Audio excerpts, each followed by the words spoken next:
The race between the US and China is often referred to as Thucydides' trap. It's a term for the inherent tension and increased likelihood of war when a rising power threatens to displace a ruling power. The most popular historical example is Athens and Sparta. China is the world's leader of manufacturing. They have dominance over the rare earth element supply chain, which is absolutely crucial to many advanced technologies. And one key aspect, which we're going to touch on later, is their Belt and Road Initiative, representative of their plan to become the key player on the global stage. The US, however, is also super OP. We have better access to capital markets, and we are the world's reserve currency. There's also a few areas that I feel like are pretty tied in terms of talent. China has a really good education system, but the US is super entrepreneurial. We both have really strong AI and software talent and firm. The US may lead slightly in this category, as so many dominant companies are based in California specifically. I've always been fascinated by this relationship.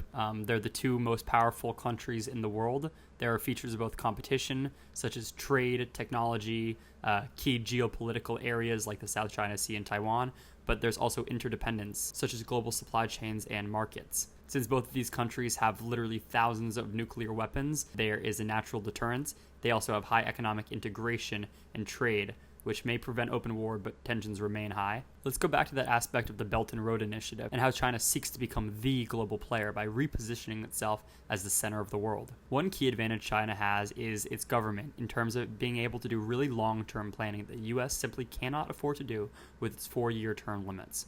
The US party limits create a seesaw effect, promoting a balance between different ideas, which in the best case scenario prevents authoritarianism, but in the worst cancels out the gains of both sides. The choke point of this relationship is Taiwan's semiconductor industry.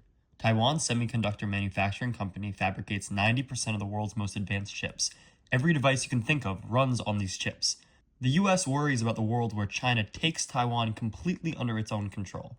Going back to the US having a military advantage over China, Taiwan poses a much harder battle since China essentially has home court advantage. We know that the global south has been taken advantage of forever, but it's really worth mentioning again for the people in the back. Africa, Latin America, and Southeast Asia exist as modern proxy battlegrounds where resource colonialism is occurring.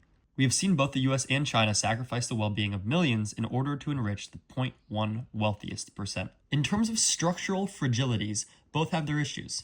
The US faces political polarization, high debt, and cultural nihilism, while China battles youth unemployment, property collapse, and capital flight. One interesting statistic is the higher rate of youth unemployment in China compared to the US. 21% of China's youth are unemployed, while in the US that number is closer to 7%. In Mandarin, the word neizhuan translates to involution, which describes a situation where intense competition leads to diminishing returns.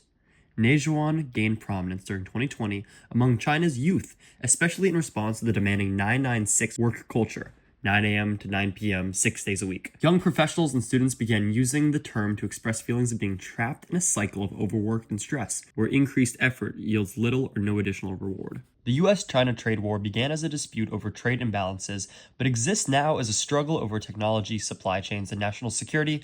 How did this arise? A trade imbalance happens when one country buys more from another country than it sells in return. The US has a large trade deficit with China, meaning the US buys more Chinese-made goods than it exports to China. For decades, the US and much of the West benefited enormously from this arrangement. China became the workshop of the world, producing everything from iPhones to t-shirts at minimal cost because labor was cheap and often exploited, environmental regulation was lax, energy was coal-heavy, and the yuan, China's currency, was kept undervalued to make exports even cheaper. That system allowed Americans to enjoy low inflation, high consumption, and corporate profits, while China got jobs, infrastructure, and rapid growth. In the 1990s and early 2000s, key figures in Washington made a big bet on globalization.